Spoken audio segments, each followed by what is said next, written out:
meneliti semua hormon-hormon yang berkaitan dengan emosi manusia. Ternyata di situ ada satu hormon yang dia tidak terpengaruh oleh lingkungan, nggak terpengaruh. Jadi oleh hubungan manusia nggak terpengaruh. Tapi ketika orang itu masuk ke rumah ibadah, maka hormon itu aktif. Nah, maka dia disebut sebagai the God gen. Ya, jadi ternyata di situ kita sudah disediakan oleh Allah di talamus itu untuk menangkap sinyal maupun mengirim sinyal kepada Allah Subhanahu wa taala, ya. Nah, dan terbukti orang-orang yang aktif spiritualnya, hormon spiritualnya, maka orang itu sukses ya, para entrepreneur. Oke, next. Nah, sekarang kecerdasan yang keempat. Ya, terus next. Ya, yang keempat ini sebenarnya sudah diajarkan di Al-Qur'an, ya. Tadi gambarnya sudah saya sebutkan juga tadi di atas bahwa kita ini adalah khalifah di muka bumi. Tapi teman sekalian, ternyata dikirimkannya Nabi Adam dan Ibu Hawa ke dunia ini disikapi dengan dua sikap. Gitu ya. Dengan dua sikap. Sikap yang pertama adalah sikap toward. Sikap itu begini. Jadi memang Nabi Adam diutus ke dunia, ya. Ini memang sudah realitasnya begitu.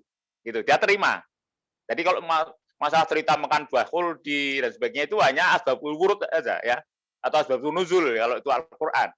Ya. Tapi memang desainnya itu memang untuk ditemukan di dunia.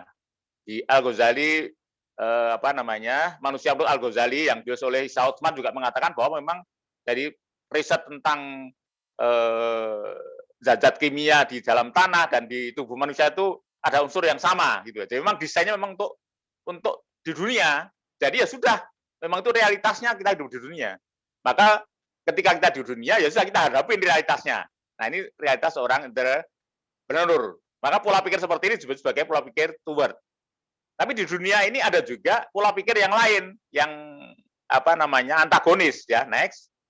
Yang disebut sebagai away from. Nah, away from ini ya. Nah, ini sikap yang toward tadi biasanya orangnya energik ya. Suka tantangan, kemudian berorientasi pada pencapaian target ya.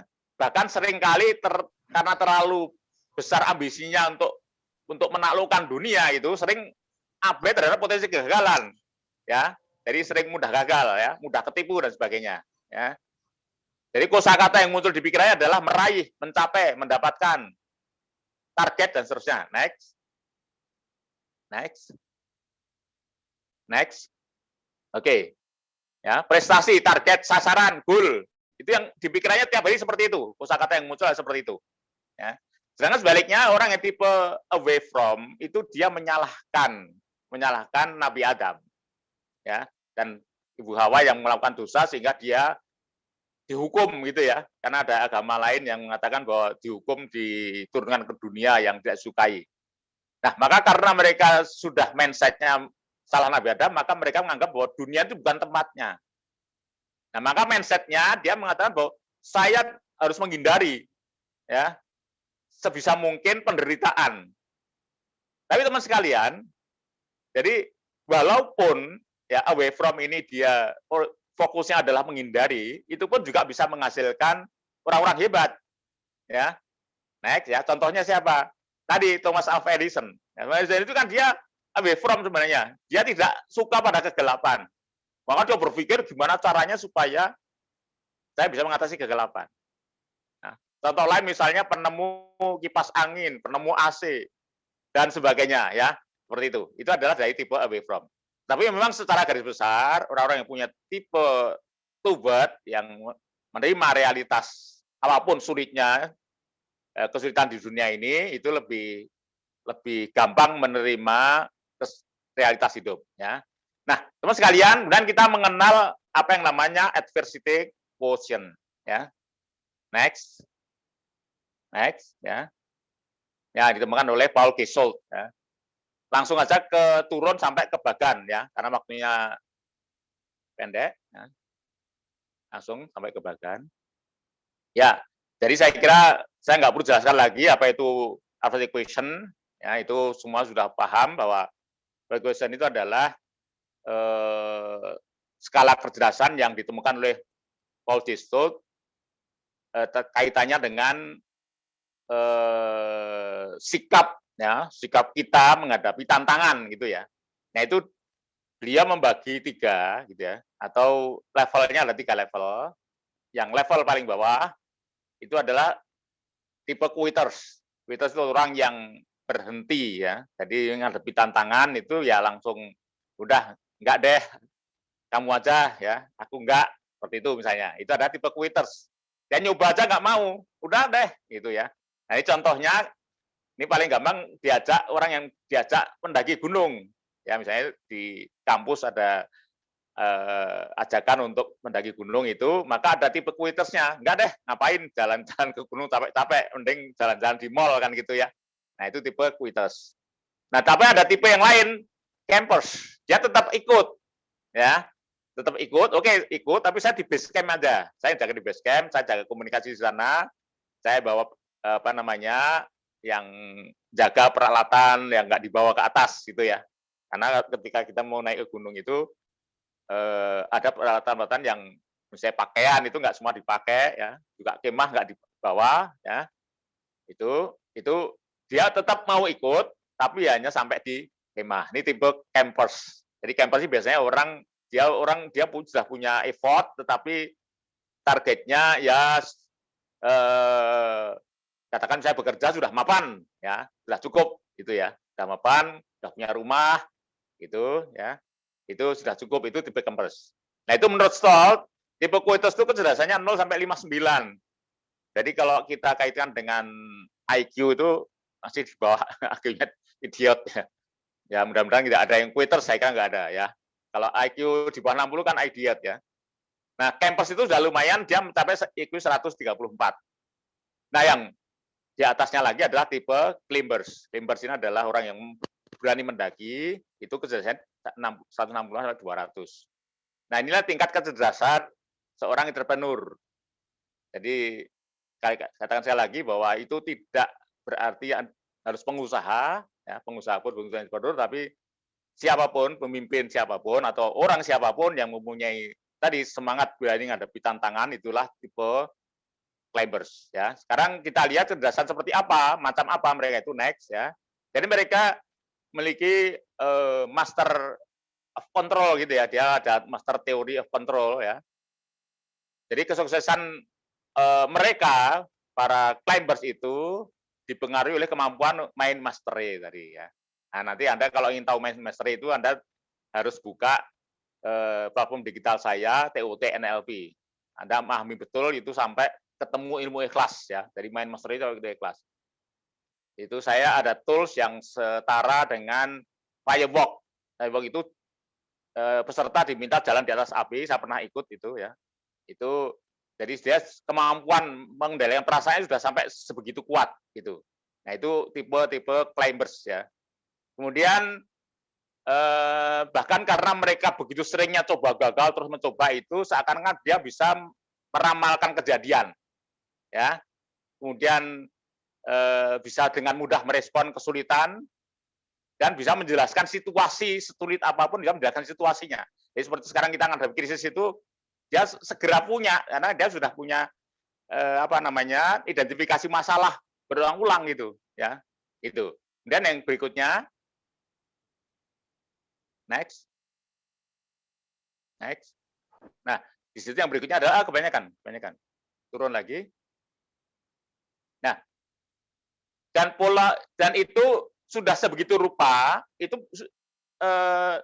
jadi seperti otomatis ya, sudah automatically kalau dia menghadapi tantangan A, kemudian dia atasi dengan P. Tantangan B diatasi dengan Q, kemudian tantangan C diatasi dengan Z. Sudah ada rumus-rumusnya yang begitu saja muncul gitu ya. Itu orang-orang para climbers itu, karena begitu banyaknya mereka, begitu seringnya mereka menghadapi tantangan gitu. Nah, maka jangan takut dengan tantangan, karena jangan takut gagal, karena setiap tantangan dan gagal itu membuat kita memiliki bank tadi, ya, bank masalah tadi di otak kita, ya. Dan yang terakhir bahwa juga belum, ya. Mereka sangat menikmati, ya, kemampuan itu, mereka menikmati, ya, kinerja, vitalitas itu ya dari setiap tantangan tadi itu ya. Dia sangat menikmati antara challenge, kemudian bagaimana dia menyikapi dan seterusnya. Oke, sekarang yang terakhir. Nah, sekarang ciri khas tadi samping 3 kecerdasan tadi yang dimiliki entrepreneur tadi adalah entrepreneur itu di samping tadi dia menyadari dirinya memang ditakdirkan oleh Tuhan untuk menghadapi realitas dunia ini, ya, untuk memimpin dunia ini, juga dia memiliki sifat kreatif inovatif, ya. Apa kreatif inovatif itu? Yaitu seseorang yang bisa memberikan dampak yang nyata di lingkungannya, ya, apakah instansi, ya, kantornya, perusahaannya, kemudian bisa membawa angin segar, perubahan, ya, kalau nggak perubahan, paling nggak atmosfernya yang berubah. Jadi kalau perubahan itu adalah kontennya, ya, bisnisnya, tapi kalau atmosfer itu adalah suasana bekerjanya, atau bisa mengkonversi ide-ide gagasan baru yang berada dari dunia luar dimasukkan ke dalam perusahaan. Contoh yang paling, tolong itu di mute ya, hostnya, tolong di operator itu. Ya, contoh yang paling gampang itu adalah PT KAI. Ya, saya selalu mencontohkan si Ignatius Jonan itu adalah orang yang inovatif. Karena kita tahu sendiri perbedaan antara kereta api waktu belum ditangani Jonan dan sesudah ditangani. Nah, apa bedanya kreatif dan inovatif? Kalau inovatif itu adalah kreativitas yang memberikan dampak kepada satu benefit, yang kedua kalau nggak benefit ya, itu adalah komersial. Itu baru disebut sebagai inovasi. Ya, jadi benefit itu bisa tidak mesti bersifat langsung kepada keuntungan, tetapi misalnya benefitnya sebuah lembaga itu menjadi lebih hebat gitu ya, menjadi lebih hebat hasilnya gitu ya, itu namanya dia inovatif. Tapi kalau langsung berdampak pada komersial seperti misalnya sekarang naik kereta api kita harus misalnya apalagi di eksekutif baru bayar lebih mahal gitu ya, tapi orang juga tidak sayang keluar uang karena layanannya begitu bagus ya, itu namanya inovatif. Dan menjadi kreatif tidak sulit ya. Jadi kreatif tidak sulit karena kreatif itu hanya membutuhkan fokus pada satu hal. Ya, saya nggak bisa jelaskan. Saya pernah nanti ada tadi aja di platform saya nanti ya. Nanti di sana ada judulnya tentang cara mengatasi kritis dengan kreativitas dan inovasi. Ya, cari aja di sana. Ya, bisa jelaskan di sini. Di sana ada contohnya tentang anak muda yang luar biasa dari Vietnam itu ya, yang bisa mengatasi krisis bukan krisis ya, mengatasi di situ dulu para petani itu dulu dikerjain oleh para tengkulak, dan sekarang Vietnam itu sekarang menjadi negara yang makmur ya karena beras ya. Jadi kreatif itu tidak sulit, cukup fokus saja ya, fokus. Kemudian inovatif itu kalau kreativitas Anda menghasilkan benefit atau kalau dalam dunia komersial itu membawa keuntungan bisnis ya. Oke, next. Ya, itu juga Peter Drucker mengatakan inovasi bukan penemuan, bukan istilah teknologi, tapi sebenarnya dia sebuah manajemen. Ya, kalau tekniknya itu namanya invensi, bukan inovasi. Ya, itu menurut Peter Drucker. Ya. Kemudian terakhir, ya paling akhir. Nah ini terakhir. Jadi untuk inovatif itu satu tadi saya bilang hanya fokus saja pada bidang Anda. Cukup tambah passion itu fokus tapi dengan rasa cinta pada yang ditangani ya, sangat menyukai sekali itu. Misalnya ini ada dai gitu ya, di sini ada ustadz itu sangat cintanya pada jamaahnya itu, dia setiap hari tiap malam itu dia terus nyari di internet itu nyari konten-konten yang bisa saya sajikan di nanti pada saat ceramah itu ya supaya menarik gitu. Itu dia fokus di situ. Maka semakin lama dia ceramahnya makin menarik karena begitu kaya konten gitu ya. Itu ya. Kemudian out the box, Anda berpikir di luar kotak. Kemudian open mind itu Anda siap belajar pada siapa saja, bukan orang tertutup. Bahkan belajar yang lebih mudah, saya sering ikut training yang trainernya usia anak saya gitu ya. Itu open mind, curious ya, rasa ingin tahu besar, care, peduli pada lingkungan ya. Jadi Anda peduli kalau Anda tadi guru, Anda peduli pada siswanya gitu ya. Kalau mubalik peduli ulama, peduli pada santrinya. Kalau Anda pengusaha peduli pada customer Anda ya. Semakin mereka semakin bahagia, Anda semakin bahagia. Itu namanya care. Kemudian membuat asumsi-asumsi, ya suka membuat asumsi, jadi diasumsikan dulu sebelum melakukan sesuatu. Kemudian suka membuat analog, ya. Kemudian juga melakukan modeling. Modeling itu melakukan hal yang hampir sama dengan mentor ya. Jadi kalau Anda mau jadi profesor ya mentornya profesor yang hebat, kalau jadi mubalik yang hebat juga Anda mentornya Pak Agim misalnya seperti itu ya. Itu modeling namanya. Kalau jadi pengusaha ya Anda cari mentor yang sesuai dengan bidang usaha Anda yang hebat. Oke, saya kira itu aja yang bisa saya berikan. Itulah yang disebut sebagai entrepreneurial leadership. Silahkan disimpulkan sendiri ya. Baik, apakah masih ada waktu untuk tanya jawab? Silahkan pada hostnya.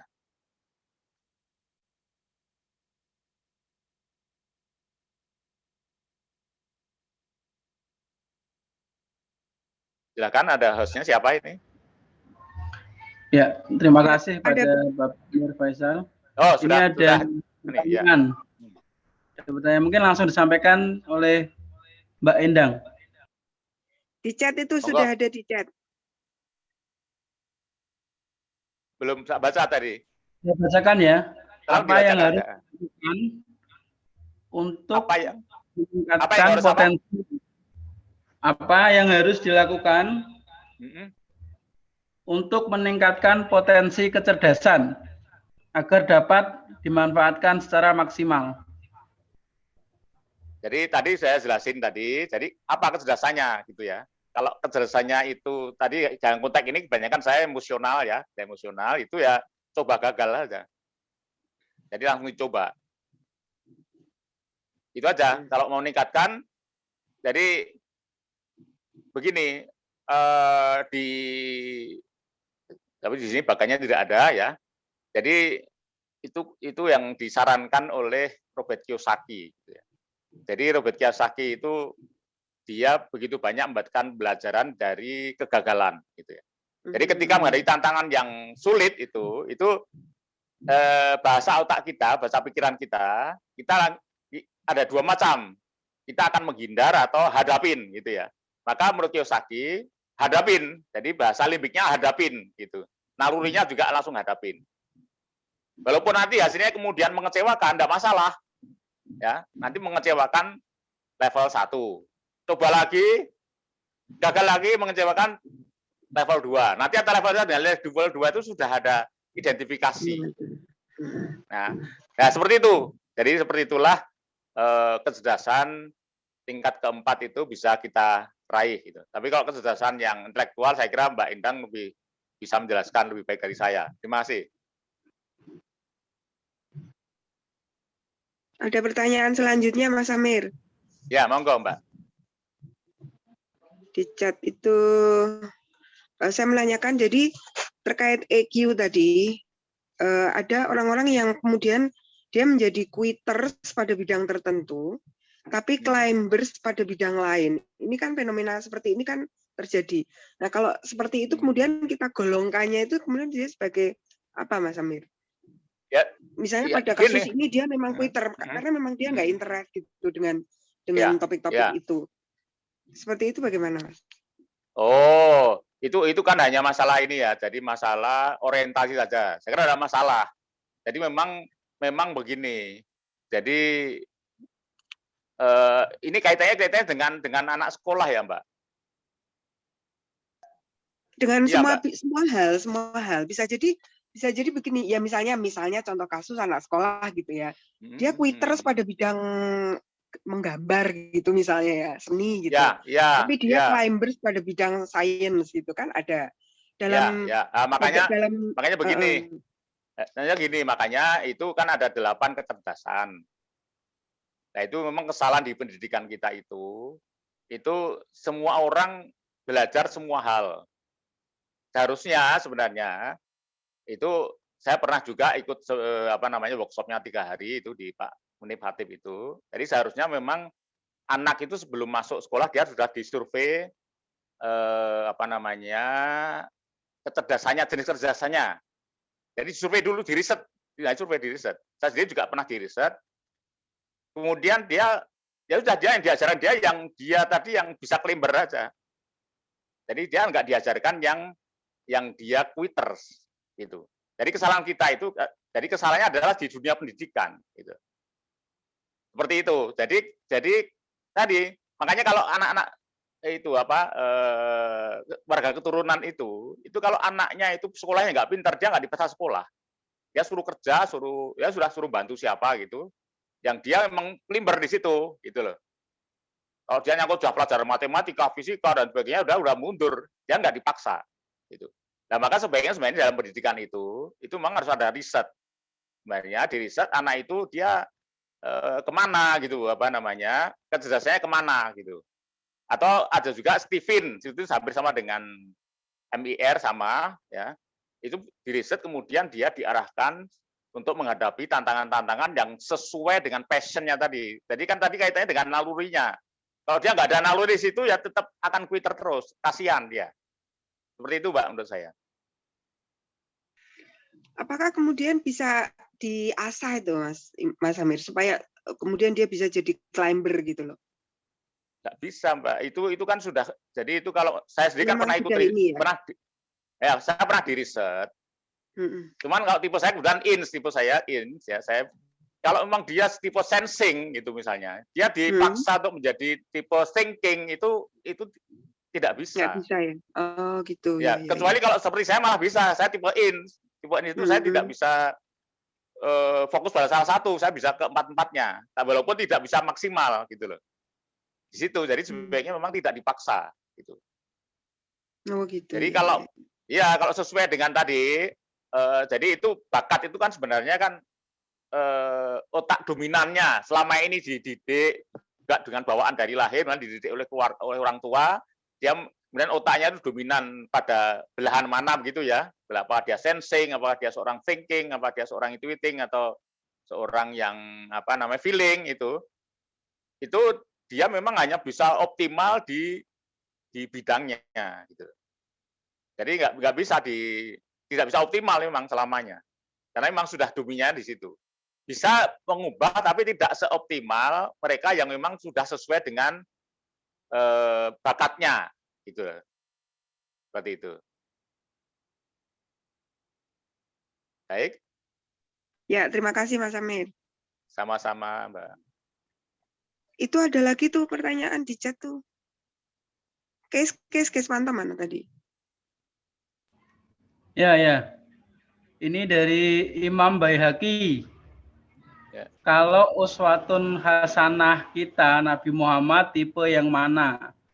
Ini pertanyaan dari Dr. Imam Baihaqi. Ya. Kalau Nabi Muhammad itu pernah dijelasin sama Mas Tris begini. Jadi sebelum dia angkat jadi Rasul, itu Nabi Muhammad itu pernah mengalami 3 fase. Yang pertama adalah fase pengembala. Ya. Tolong di-mute itu ya, Jadi pengembala. Jadi dia kan waktu masa kecil ya, kemudian sampai remaja kan dia menggembala kambing. Jadi dia memulai sifat-sifat pengasuhan gitu ya. Kemudian setelah itu fase berikutnya adalah fase memimpin. Jadi dia pernah menyelesaikan kasus Hajar Aswad itu ya. Sehingga dia mendapatkan Al-Amin itu ada predikat tertinggi di Amerika malahan itu ya. Kelas itu adalah values tertinggi dari semua pemimpin itu di Amerika itu. Ya, jadi beliau memberikan Al-Amin dari usia 25 tahun, dia membawa kepemimpinan.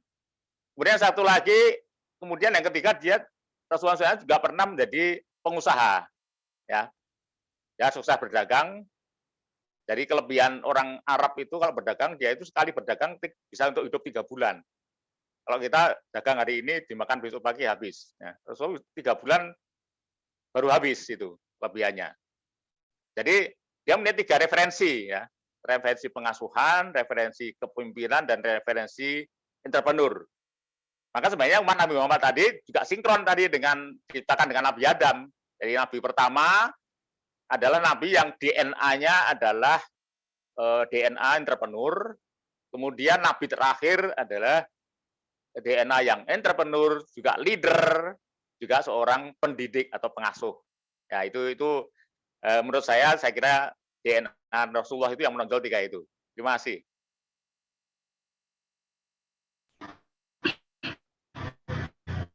Ada lagi Itu Pak Iskandar, pertanyaan ya, dari Pak Iskandar, Pak Iskandar.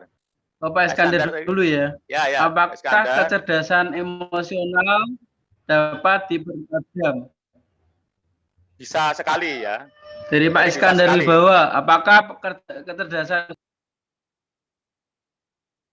Iya, dari kecerdasan emosional itu gini. Dari kecerdasan emosional itu pokoknya kecerdasan yang berkaitan dengan action, itu ya. Karena itu Daniel Goleman mengatakan itu kecerdasan gerak.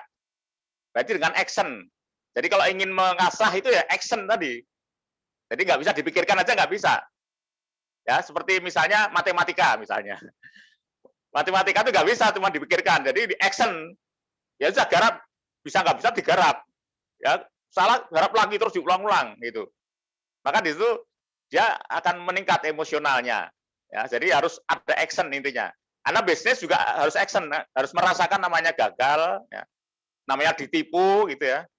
Saya aja barusan ditipu ini ya. Barusan nih baru aja nih sudah setua ini. Ya karena yang nipu saya dia pakai pakai PIK di WA-nya itu adalah teman KBPI yang dekat sekali dengan saya dan orangnya baik gitu loh. Jadi saya kira itu beliau gitu. Itu. Jadi rasanya ketipu ya. Itu. Jadi rasanya ketipu dan nggak apa-apa ketipu itu ya sudah. Ketipu duitnya habis banyak ya sudah, itu adalah kecerdasan emosional.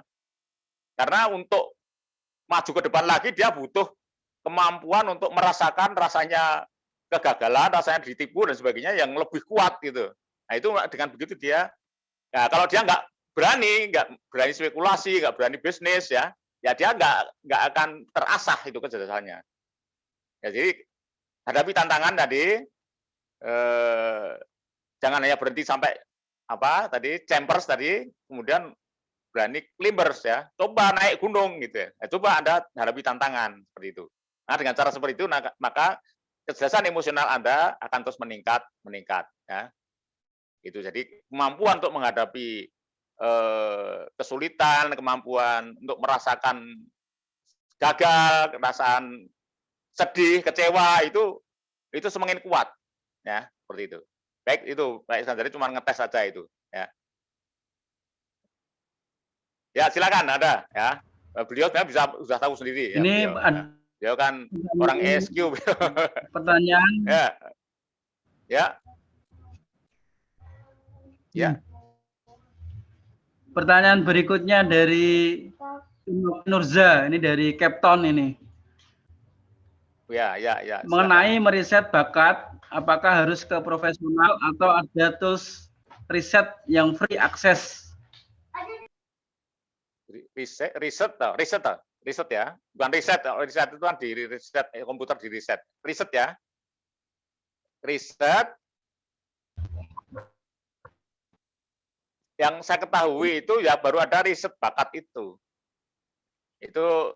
ada MIR ya,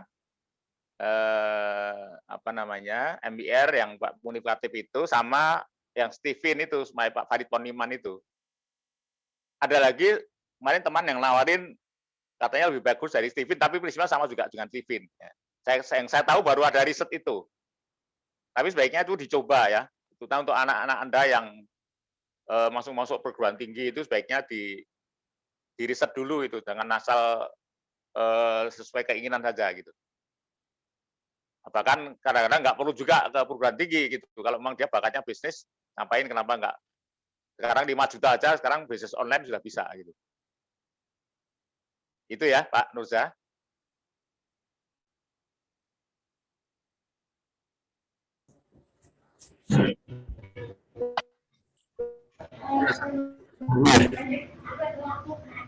Ya, ada lagi yang mau bertanya? Itu yang dari Titik tadi belum Ini dibacakan. ada Dek. Gus Wafi ini mau bertanya. Yang Titik iya, tadi iya, mana iya. yang Titik? Ada satu yang belum dibacakan. Jiwa entrepreneurship Ya. sekarang sudah ditekankan di sekolah, bahkan masuk kurikulum. Oh iya, iya. Ya, di Ya, mapel ya. kependidikan. Tetapi dari kurikulum belum mengcover passion siswa di entrepreneurship. Bagaimana mengembangkan jiwa entrepreneurship siswa? Ya. Seperti Jadi itu. sebenarnya gini, kalau saya, maaf ini saya bukan guru, tapi istri saya juga guru. Dan saya juga sering diminta memberikan training guru gitu. Jadi yang perlu diubah itu sebenarnya kalau kita mau mendidik entrepreneur itu yang perlu diubah adalah gurunya sendiri. Jadi ibaratnya kalau Anda mau mencetak mobil itu ya cetakannya mobil. Mesin cetaknya itu cetakan mobil gitu. Kalau ibaratnya itu mesin cetak yang pakai buat lilin itu ya, untuk mainan lilin itu. Kalau Anda ingin membuat mainan mobil-mobilan pakai lilin itu ya, yang bentuknya mobil ya cetakannya Anda ubah dulu jadi mobil dulu. Kalau itu nggak diubah ya nanti jadinya seperti lama itu, misalnya lamanya bukan mobil tapi becak misalnya, ya keluarnya tetap becak.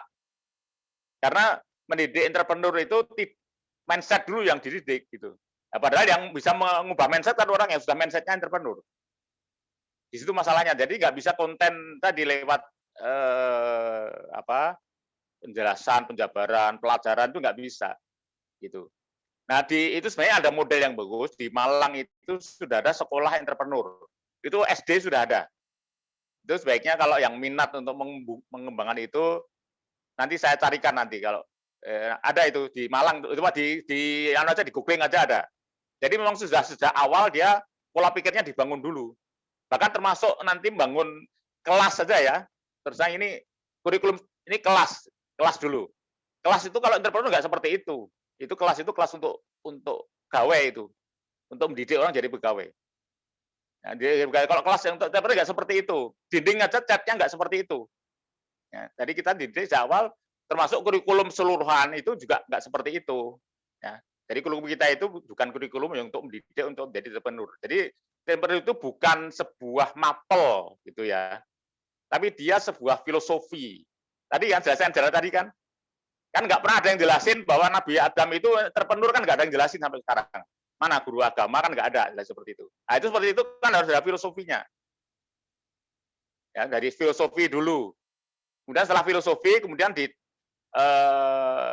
breakdown menjadi prinsip-prinsip. Jadi prinsip kurikulum nanti, ya. Prinsip-prinsip itu nanti menghasilkan visi dan sebagainya. Setelah prinsip nanti strategi pembelajarannya. Baru nanti masalah teknik gitu. Saya kira tidak sederhana itu, dan saya kira kita PI ini saya kira bisa membuat ya sekolah seperti itu. PI ini sekolah yang memang sejak awalnya memang dibentuk menjadi entrepreneur gitu ya. Dan entrepreneur tadi tidak mesti implementasinya mereka jadi pengusaha. Ini bukan sekolah pengusaha gitu. Ya, kan kita sekarang ini kan antara dunia usaha komersial dengan dunia pendidikan ini kan bahkan dunia digital ini kan sekarang ini kan nggak begitu terpisah itu, ya. Sekarang yang namanya dunia pendidikan kan juga sekarang kita garap secara seperti wirausaha kan seperti itu, ya. Jadi masjid ya, sekarang Jogokaryan itu kan dikelola dengan cara wirausaha kan seperti itu, ya. Cuman dia mengenanya BEP aja, tidak ada profit ya BEP, tapi tetap itu prinsip-prinsip wirausahaan itu, ya. Saya kira itu aja, ya. Jadi tidak bisa hanya dengan mapel. Dan masih ada satu lagi pertanyaan tadi, yang terakhir ya.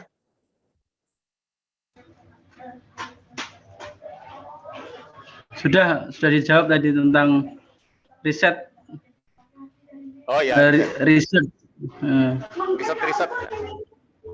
Gus Wafi itu Gus Wafi. Ini menyangkut potensi manusia, Pak Amir ya. Ini contoh saya. Ya, ini tambah usia itu kok semakin rasa produktivitasnya berkurang. Ini hanya sebenarnya yang salah negatif atau gimana? Semakin tua biasanya kalau dulu itu mengerjakan kerjaan-kerjaan lembur, garap-garap sampai malam itu kuat. Tapi seiring waktu rasanya pinginnya kok jam songo gitu, pinginnya istirahat kayak gitu. Ini jadi kurang merasa tambah usia itu sudah beda gitu loh. Padahal apa seharusnya tambah usia tambah produktif kayak gitu. Yang seharusnya itu yang pertama. Yang kedua pendidikan ini ya, menyangkut potensi-potensi yang udah kita ketahui, misalnya dari kan anak-anak itu sudah kayak tes psikologi itu kan sekarang lebih variatif ya, diketahui potensi-potensinya kemana ya, tapi mengarahkannya dengan potensi bukan main. Jadi tak pikir semakin tahu potensi anak kadang-kadang tambah stres juga untuk mengarahkannya, mending tidak tahu apa gimana nih. Jadi kayak tes-tes itu kalau kita lakukan di SD, ini kan kita tahu potensinya, tapi kan di anak kan tidak semudah itu. Atau ada kemungkinan potensi itu berubah enggak gitu.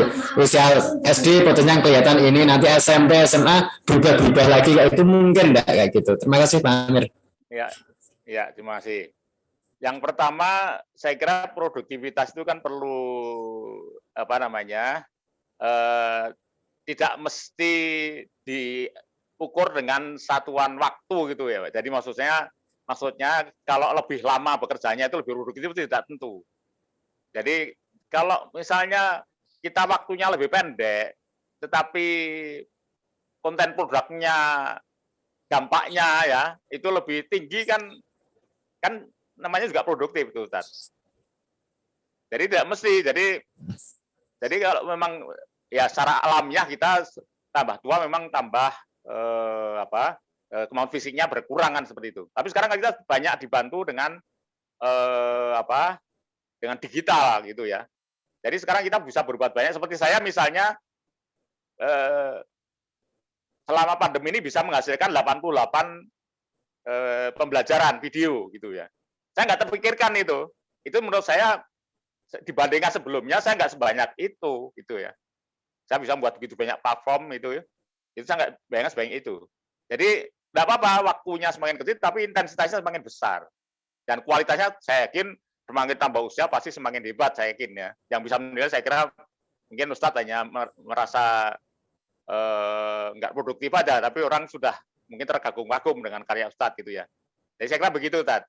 Yang pertama ya. Kemudian yang kedua, jadi begini. Tadi saya riset saja. Jadi riset MIR atau riset Stephen saja. Gitu ya. Kemudian nanti di sana sudah ada dari konsultannya itu untuk diarahkan kemana. Nanti sudah ada.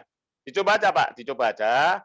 Kalau kelompok itu biasanya lebih murah. Saya tidak ada hubungannya dengan lembaga itu ya, jadi jangan dikira saya promosi, ya saya nggak ada hubungan apa-apa. Tapi kalau saya kemudian karena ini kemudian pada daftar itu saya dikirimi komisi juga mau gitu. Tapi saya tidak ada perjanjian ya. Jadi sebaiknya di setiap anak itu diriset dan kemudian dia diarahkan sesuai dengan bakatnya itu. Kalau masalah jurusan ya, kan jurusan ini kan banyak gitu ya. Jurusan ini kan tidak berarti menyebabkan dia keluar dari bakatnya, saya kira enggak ya. Cuman gini, kalau misalnya tadi ya sensing itu dia lebih banyak hal yang tadi lapangan gitu ya, dia menghadapi lapangan. Jadi beda dengan thinking yang dia dunia pikir ya. Kalau sensing itu dunia action ya, dunia langsung bisa diraba, langsung bisa dilakukan gitu ya, dirasakan. Tapi thinking itu dia dunia abstrak gitu ya. Nah cuman dipilah gitu aja. Ya dipilah ini anak ini cenderungnya dia pemikir atau dia pelaku gitu loh. Kalau dia pelaku ya arahkan yang jurusan-jurusan yang dia banyak actionnya. Tapi kalau dia ini anak saya ini tipe pemikir, dia analisnya pinter, otaknya cerdas gitu ya. Matematikanya 10 gitu ya. Nah itu dia arahkan ke dunia pikir seperti itu. Kemudian intuiting itu begini, intuiting itu dunia pikir, tetapi dia lebih banyak menggunakan naluri. Ya.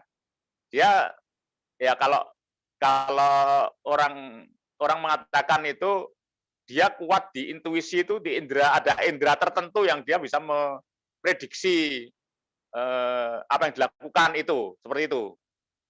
Kemudian kalau feeling itu adalah tipe komunikasi ya, tipe komunikasi. Jadi tipe feeling itu dia pintar menyenangkan orang gitu ya, pinter memikat orang, ya, pinter bergaul seperti itu. Nah, nanti kalau ngambil jurusan-jurusan juga jangan jurusan yang pemikir seperti itu. Itu bertolak belakang. Ya, jadi saya kira cuma dibagi 4 itu saja. Ya, dari 4 itu karena bisa dipilih mana kira cocok apa tidak.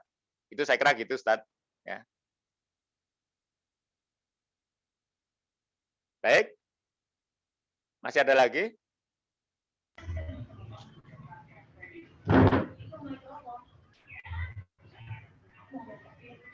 Oke, sepertinya sudah cukup ya. Terima kasih Ya. banyak kepada Bapak Amir Faisal atas ilmunya.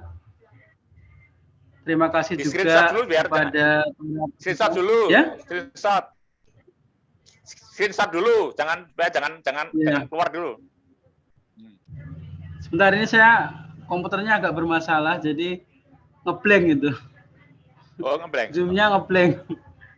Ya, makanya ini Nggak ada saya yang pakai lain bawa komputer ya. HP dulu. Coba yang lain.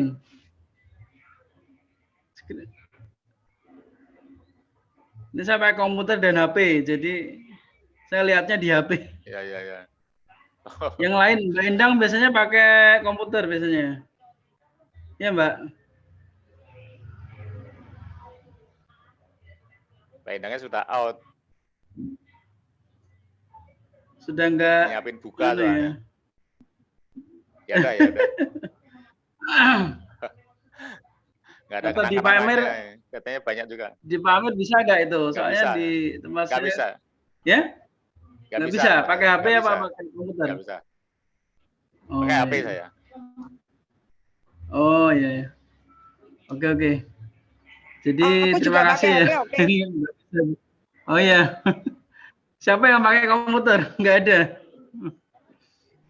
Ini saya ngeliatnya di HP ini. Di komputer saya jadi ngeblank. Jadi.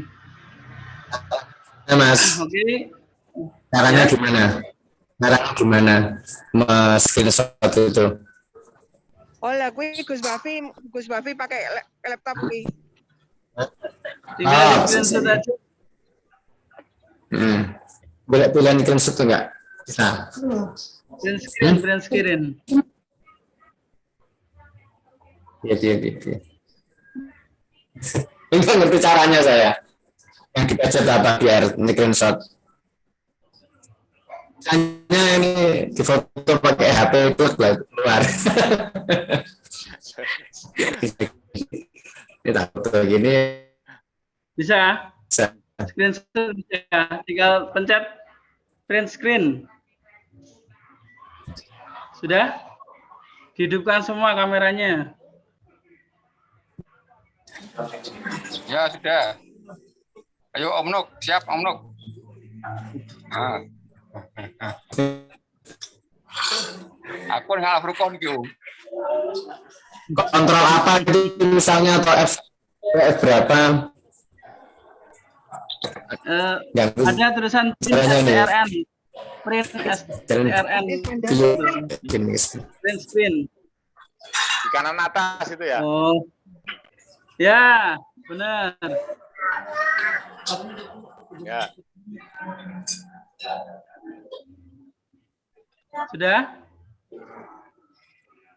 Ada berapa halaman itu? 4 tadi ya.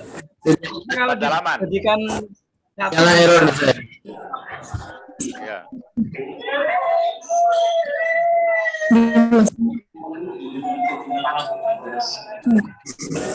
Oke. Tolong. ya?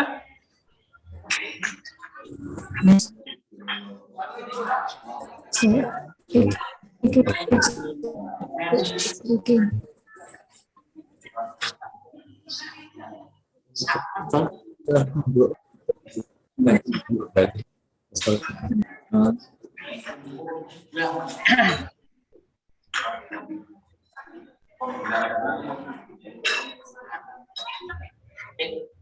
Sudah bisa, Gus Wafi? Sudah bisa.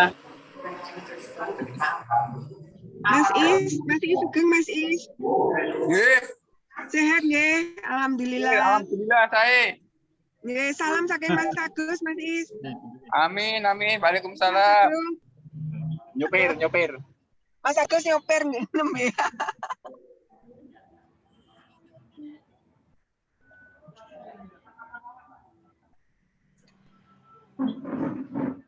Oke, kita akhiri ya.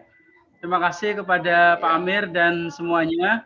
Acara ini diselenggarakan oleh KBPI Jawa Tengah dan Yayasan Bakti 4 Mei. Ya. Untuk berikutnya, besok hari Kamis itu ada dengan teman-teman formatur PWPI Jateng yang baru saja terpilih di Konwil Kudus kemarin. Dan hari Ahad itu kita mengundang Profesor Suteki. Ya, Profesor Suteki dan Dr. Iskandar ya. Suteki ya.